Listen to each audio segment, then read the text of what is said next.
Malikura kɛnɛ. Malikura kɛnɛ ye jɛmukan ye mun labɛnlen don Delta News fɛ. O Malikura kɛnɛ in kan, kuma bɛ di maliden cɛman ani musomanw ma. U k'u hakilinata fɔ ni Malikura ko la. An filɛbagaw aw ni ɲantuma.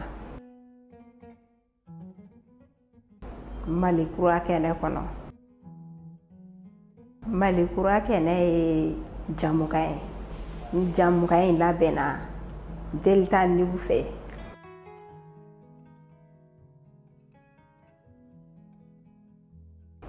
An tun ye jamukan fɔlɔ kɛ ka tɛmɛ ka ban.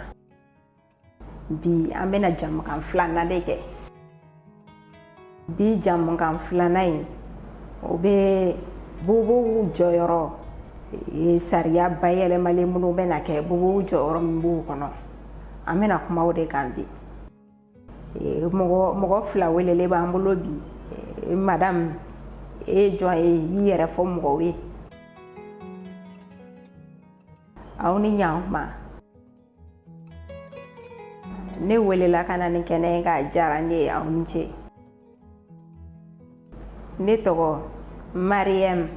Jara. Ne bɛ baara kɛ association bobow ka association na.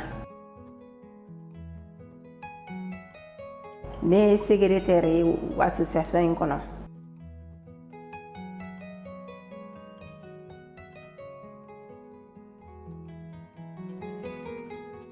Nce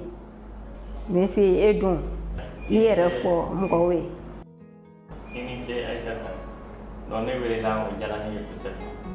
Ne tɔgɔ ye Musa, n jamu ye Sano. Waati tɛmɛnɛw la e tun ye ekɔliso directeur ye. Ekɔliso min ni a bɛ f'o ma ko EJIK jigiya kalanso. Nka nin waati in na n bɛ retraite la, n bɛ sɛgɛlafiɲɛbɔ la. Fana kɔfɛ n bɛ formation kɛ. Donc n bɛ formation kɛ mɔgɔw former bobokan na. Ni diyara n ye. Sisan ɲininkali dɔw bɛ ne bolo yan. N bɛna aw ɲininka olu la. Ɲininkali fɔlɔ, bobow ka association b'a fɛ ka jɔyɔrɔ jumɛn de kɛ sariya bayɛlɛmalen minnu bɛna kɛ u bɛ fɛ ka jɔyɔrɔ jumɛn kɛ o kɔnɔ. Bobow ka association b'a fɛ ka Mali bobow bɛɛ la kunnafoni sariya bayɛlɛmali minnu bɛna kɛ u kɔɲɛw kan. Bari sariya bayɛlɛmali in kɔɲɛ caman bɛ yen bobow t'a dɔn. Donc an b'a fɛ ka ɲɛfɔli kɛ u ye o sariyaw kan. Mali sariya minnu bɛ maliyɛn bɛɛ lajɛlen ka ko sigi bolo kan. Donc bobow bɛ kunnafoni o la.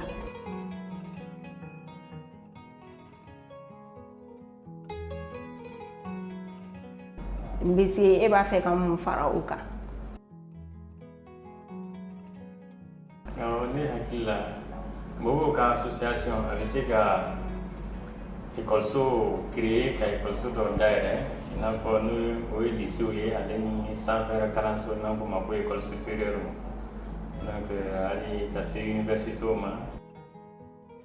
Donc an bɛ ni bobow ye kalan kɛ sisan u bɛ taa caman bɛ jɔ 9e année la. Taa jɔ 9e année parce que sanfɛ kalanso tɛ bobow tɔgɔ la. Donc vraiment o man ɲi. Donc o kan ka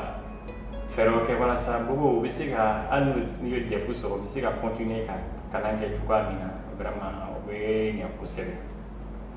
O tɛmɛnen kɔ association bɛ se ka baaraw kɛ walasa Mali bobow bɛɛ lajɛlen donc u bɛ se ka baarako bɛ se ka nɔgɔya u bolo cogoya min na u bɛ se ka école ko fana bɛ se ka nɔgɔya cogoya min na. Donc fana bɛ se ka kan kelen bɛ se ka fɔ ekɔlisow bɛɛ lajɛlen na cogoya min na. Donc o fana bɛ se ka bisaya u bɛ se ka kan kelen choisir. Donc bobow bɛ se ka bɛɛ k'o kalansow bɛɛ lajɛlen na cogoya min na. Merci Sanogo i ni ce. Hakili la bɛɛ lajɛlen ye ɲininkali fɔlɔ faamuya. Sisan an bɛna tɛmɛ ni ɲininkali filanan ye. bobo ka association kɛlen don ka baara jumɛnw de labɛn u kan ka baara minnu kɛ sariya bayɛlɛmaliw kɔnɔna na aw bisimila an ye baara caman labɛn baara fɔlɔ o ye bobow ka laɲiniw an y'olu labɛn wa bobow ka sariya minnu ni bɛnkan kɛr'o kan ka ban sariya ninnu sigilen don ka u tɛ ka labato wa fɛnɛ an b'a fɛ ka sariya dɔw ɲini walasa bobow bɛ se ka dugutagaw kɛ ka taa u ni u bobo ɲɔgɔnw jamana wɛrɛw la u ka se ka taa ɲɔgɔn kuma ɲɔgɔnya ka hakilina falenw kɛ awɔ Mali dafɛ duguw la Mali dafɛ jamanaw la ka taa bobow ka ɲɔgɔn ye ka ɲɔgɔn hakilina falen mi se hakilina jumɛn bɛ bolo ka fara o kan an b'a so a bɛ se ka financement ɲini donc walasa bobow bɛ se ka taa kalan kɛ i n'a fɔ n'o ye a bɛ se ka kɛ bourse ye a bɛ se ka financement wɛrɛ ɲini walasa bobow bɛ se ka taa kalan kɛ yɔrɔ wɛrɛw la donc ka faamuyali caman kɛ u bɛ se ka fɛn caman faamuya cogoya min na kalanjanw kɛ cogoya min na donc fana bɛ se ka fɛɛrɛw kɛ walasa donc bobow yɛrɛ fana bɛ se ka représentant sɔrɔ assemblée kɔnɔna na cogoya min na donc o fana bɛ o dɛmɛ kosɛbɛ voilà donc n'o ye o ye représentant sɔrɔ assemblée nationale kɔnɔna na donc o bɛ ɲa mɔgɔ kelen walima mɔgɔ fila assemblée kɔnɔna la mun bɛ bobow ka sariyaw batoli kɔlɔsi voilà donc ni o kɛla min bɛ se ka u ka causew défend cogo min na u ka laɲiniw défend cogoya min na o bɛ ɲa kosɛbɛ o ye tiɲɛ i ni ce sisan ɲininkali wɛrɛ min bɛ yen bese ne b'a fɛ i ka dɔɔnin fɔ aw b'a fɛ yɛlɛmali jumɛn ni jumɛn ka don sariya kɔnɔ bobow ye peut-être ne hakili la donc Mali ye sariya caman boloda sariya caman la sariya jumɛn ni jumɛnw i n'a fɔ o bɛ se ka premièrement o bɛ se ka bobow bɛ se ka assemblée nationale u bɛ se ka kuma bayɛlɛmalikɛla u bɛ se ka o mɔgɔ ɲini donc walasa Mali sariyaw ka ɲɛfɔli kɛ u bɛ se ka Mali sariyaw faamuya cogoya min na donc o fana bɛ se ka fɛɛrɛ kɛ walasa bobow ka baara ko donc baaradaw la kuma bayɛlɛmanaw bɛ se ka kɛ baaradaw la cogoya min na walasa donc ni olu yɛrɛ ka baarako problème bɛ yen o bɛ se ka taa ɲɛfɔ u bɛ se ka faamuya o la cogoya min na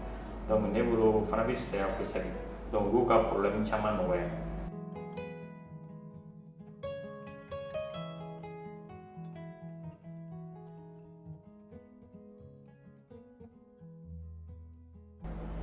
o ye tiɲɛ madame i b'a fɛ ka jumɛn fara o kuma kan ne b'a fɛ ka min fara o kan ka ekɔlisow jɔ bobow ye i n'a fɔ lycéw gouvernement kan ka fɛɛrɛ tigɛ walasa sariya dɔw de bɛ yen diɲɛ jamana bɛɛ lajɛlen de bɛnkan sariya dɔw bɛ yen nɔ Mali kɛlen don k'o signé o ka se ka labato cogoya min na o faamuna sisan gouvernement sɔnna ka sariya ninnu sigi sen kan Mali bobow ye aw b'a fɛ sisan o sariya ninnu de ka bato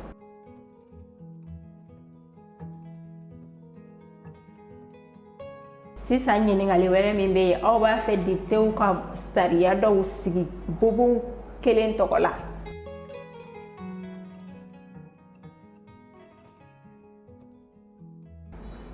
awɔ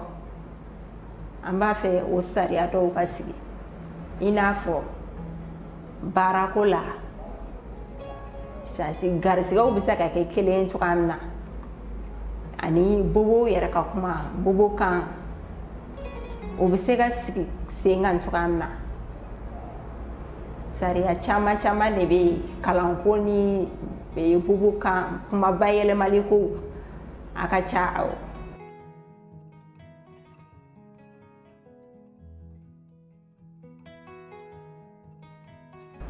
Sariya caman bɛ yen a sigilen don nin kelen kelenna bɛɛ la bobow ka kalanko bobow ka kuma bayɛlɛmali ko nka sariya ninnu sigilen don nka sariya ninnu ma labato an ka laɲini de ni sariya ninnu ka se ka labato awɔ walasa a ka Mali bobow dɛmɛ cogoya min na Misi i b'a fɛ ka mun fara o kuma kan.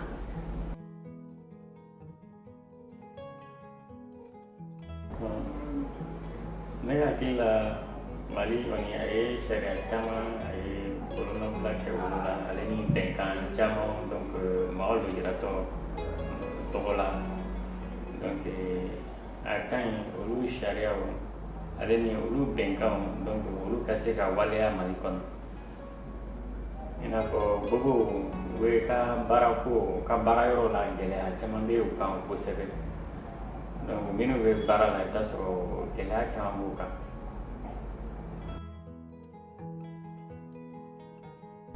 Bobo caman bɛ yen diplôme b'u bolo nka u tɛ baara la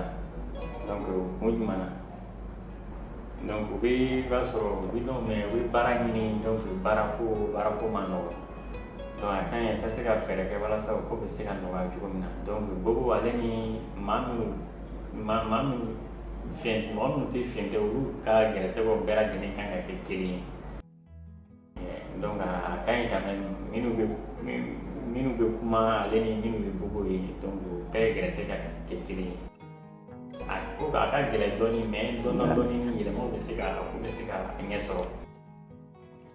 I ni ce sisan ɲininkali 5nan Amasuru b'a fɛ sariya ka bobo kan ta ka a kɛ i n'a fɔ ko Mali kan de don o sariya ka sigi sen kan nka bobo kan 3 bɛ yen nin 3 bɛɛ bɛ fɔ Mali kɔnɔ yan Amasuru b'a fɛ nin bobo kan 3 in na kelen jumɛn de ka ta ka sigi an fɛ yan nɔ bamanankan bobo kan de ye i n'a fɔ o de ye an ka kan ye an yɛrɛ ka kan ye an b'a fɛ bamanankan ka ta ka sigi ka kɛ an ka kan ye nka an b'a fɛ fɛnɛ bobokan minnu bɛ fɔ i n'a fɔ Américains ka bobokan an b'a fɛ o fɛnɛ ka sigi parce que o de bɛ fɔ an ka ekɔlisow bɛɛ la o de bɛ kalan an ka ekɔlisow bɛɛ la Amasuru b'a fɛ bamanankan ka ta ka sigi ka kɛ an ka kan ye Américains ka kan n'o bɛ kalan ekɔlisow la o de fɛnɛ bɛ fɔ an dafɛ jamana ninnu bɛɛ fɛ donc bamanankan ka ta ka sigi ka kɛ bobo ka kan ye Mali fan bɛɛ fɛ nka bobo bi continuer ka Américains ka kan ye fɛnɛ kalan ekɔli la bari o de bɛ fɔ Mali jamana fan caman na. Donc ekɔliso dayɛlɛla tuma min na donc ekɔliso fɔlɔ min dayɛlɛla an yɛrɛ tun bɛ fɔ o yɔrɔ la tubabuw ka kan n'a bɛ fɔ o ma ko LSF donc o tun bɛ fɔ o yɔrɔ la donc après ekɔliso filanan nana dayɛlɛ donc olu tun bɛ baara kɛ ni bamanankan ye olu y'a daminɛ ni bamanankan ye donc kɔfɛ donc formation nana kɛ donc min ye Américains ka kan ye donc a nana kɛ o de bɛ ka to ka kɛ kalanso tɔw la donc i n'a fɔ kalanso in 2 bɛɛ nana kɛ olu bɛ ka o kan de fɔ sisan donc a ka ɲi Mali kɔnɔ yan donc Maliens bɛɛ ka se ka kan kelen ka se ka fɔ kalanso ninnu bɛɛ lajɛlen na donc ne yɛrɛ kɔni hakilina la donc déjà komi min ye Américains ka kan ye n'a bɛ fɔ o ma ko ASL donc o bɛ ka fɔ Mali kalanso pratiquement a bɛɛ lajɛlen na donc an kɛrɛfɛ jamana ninnu fana ni donc olu caman ka kumakan a base ye donc Américains ka kan ye donc ne ka hakili la donc a kan ye u ka se ka continuer u ka se ka o développer donc o kɔni o ka ɲi kosɛbɛ donc Américains ka kan fana ni bon o document caman bɛ yen i bɛ taa sɔrɔ n'i k'i ka kan ɲɛɲini o la fana ni i b'a sɔrɔ facilement u ka ɲɛɲini ka nɔgɔ kosɛbɛ donc baarakɛminɛw caman bɛ yen o bolokɔrɔla la donc hali ni an dafɛ jamana la donc olu bɛ o ka ɲi de i bɛ taa sɔrɔ ni bobo ni an ka bobo ni o ni dafɛ jamana mɔgɔ min ye ɲɔgɔn lasɔrɔ i bɛ taa sɔrɔ n'u bɛ ka kan kelen de fɔ i bɛ taa sɔrɔ ka ɲɔgɔn faamuya bɛ nɔgɔya donc a ka ɲi o bɛɛ ka continuer ni américain ka kan ye donc ne misaliya ta Kucala kan i b'a ye Kucala donc olu b'a ekɔliso olu bɛ tubabu ka mɔgɔw kan de fɔ bon o yɛrɛ kɔni o tɛ ne yɛrɛ kɔni hakilina ye kosɛbɛ donc n'a sɔrɔ o tun bɛ se ka changer donc bɛɛ bɛ se ka américain ka kan in fɔ bɛɛ bɛ taa sɔrɔ o tun bɛ nɔgɔya kosɛbɛ bon n'a kɛra kan fila ye i bɛ taa sɔrɔ a bɛ se ka na ni gɛlɛya caman ye donc ni bobo bɛɛ n'a sɔrɔ bɛɛ bɛ donc américain ka kan in fɔ la i bɛ taa sɔrɔ a bɛ na ni nɔgɔya caman ye u ka kumakan ko la donc i bɛ taa sɔrɔ ni bobo dɔ bɔra région na ka na yan ni o tɛ o kan kelen fɔ la donc ni a nana se Bamakɔ yan donc a bɛ se ka gɛlɛya dɔɔni sɔrɔ kuma kan na mais n'a sɔrɔ bɛɛ bɛ ka kan kelen de fɔ min o ye ASN i bɛ taa sɔrɔ a bɛ fɛn caman nɔgɔya.